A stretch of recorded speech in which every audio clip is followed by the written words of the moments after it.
What's up, race fans? This is Wit Grit, and today we're unpacking the chaos, the clutch, and the cold-blooded calm of the 2025 Emilia-Romagna.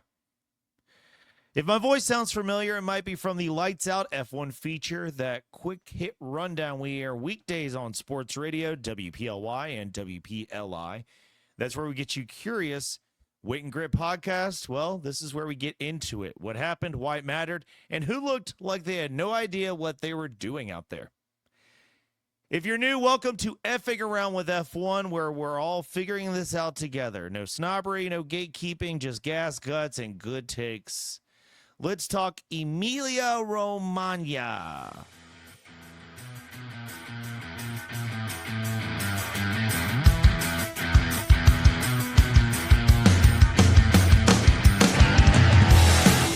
Welcome to Wit and Grit, your go-to for stats, chats, and everything in between.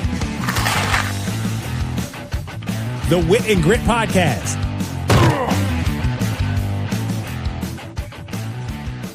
Let's start with Max Verstappen. Didn't get the cleanest launch, slipped back a touch. George Russell almost got cute with it, but into turn one, Max did Max things. And here's where we pause for the new folks. The move happened at Tamburello, the first big corner at Imola.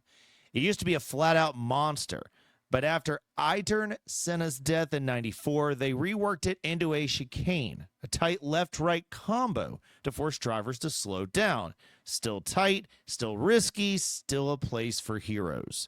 Max went around the outside of Oscar Piastri on lap one, cold tires, no margin for error, and pulled it off.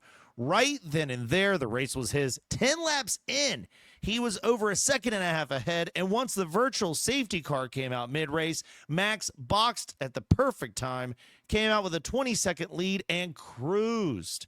This was win number 65 for him, fourth in a row at Imola, and a full-on reminder that if you want to beat him, you better do it early, because once he's out front, he disappears.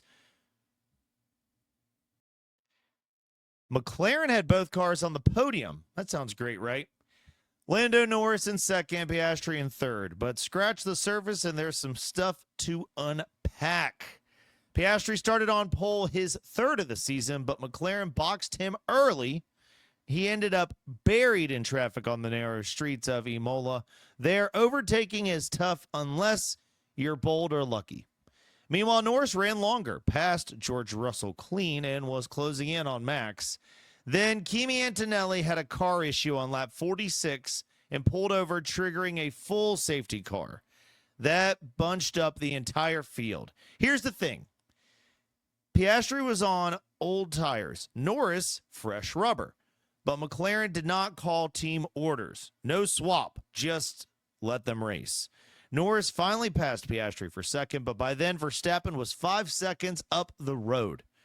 Game over. So yeah, McLaren got a double podium, but they maybe could have gotten more and didn't. Ferrari had a rough Saturday. Both Charles Leclerc and Lewis Hamilton got knocked out in Q2, started P11 and P12. Leclerc told reporters he needed a miracle. Hamilton said he was devastated. But Sunday, whole different energy. Leclerc jumped up early and pitted on lap 11, undercutting a bunch of midfield traffic. Hamilton started on the hard tire. That's the contra strategy, by the way, and went long. By the second stint, he was flying on the mediums. He picked up Antonelli, Isaac Hajar, and even his teammate ran it all the way up to P4 by the checkered flag. Leclerc, meanwhile, finished P6, but was not thrilled. He had a close call with Alex Albon at Tamburello, ran wide, and had to let Albon pass to avoid a penalty. Still going from 11th and 12th to 4th and 6th, that's a win in front of the Tifosi, the most intense fans in motorsport. Albon finished P5, and it wasn't fluky. He ran as high as third during the pit cycle, stretched his tires longer than expected, and fought hard, especially against Leclerc in the final laps. Carlos Sainz, now in a Williams, which still feels surreal, finished P8, giving the team both cars in the points. That puts Williams at 51 points in the constructor standings, now 31 points clear of Haas, who's chasing them. Not bad for a team that's already shut down development on this year's car. Call it what you want. They're outperforming expectations, and no one's talking about it loud enough. Rough day at the office for Mercedes. Russell started strong but faded to P7. Antonelli, well, we already told you he did not finish. Mechanical issue. Home race, brutal timing. With only one car scoring, they got outscored by Ferrari and Williams this weekend. They're second in the constructor standings for now, but the pressure's on. This team used to be bulletproof. Now they look like they're waiting for someone else to make the next move. So how is the title picture shaping up? Here's how the Drivers' Championship stacks up. Oscar Piastri, 146 points. Lando Norris, 133. Max Verstappen, 124. George Russell, 99. Charles Leclerc, 61. Lewis Hamilton, 53. And on the constructors' side, McLaren, 279. Mercedes, 147.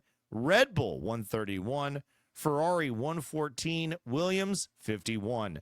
3 teams in the hunt. Max is lurking just 9 points behind Norris. If Red Bull finds more pace, we're going to have a nasty title fight down the stretch. That's your Imola wrap. Verstappen reminded everyone he's still him. McLaren left questions on the table. Ferrari salvaged something from the wreckage. And Williams, sneaky lethal in the midfield. Next up, Monaco, the race where overtaking goes to die and egos go to thrive. I'm Ian Price. This is Wit and Grit, and you're effing around with F1. You're in the right place. Follow the pod, rate it, and send to your most dramatic friend in the group chat. Catch you in Monte Carlo. Also, we recently got back on TikTok, so follow us on all social media, and please leave us a 5-star review wherever you can. Peace.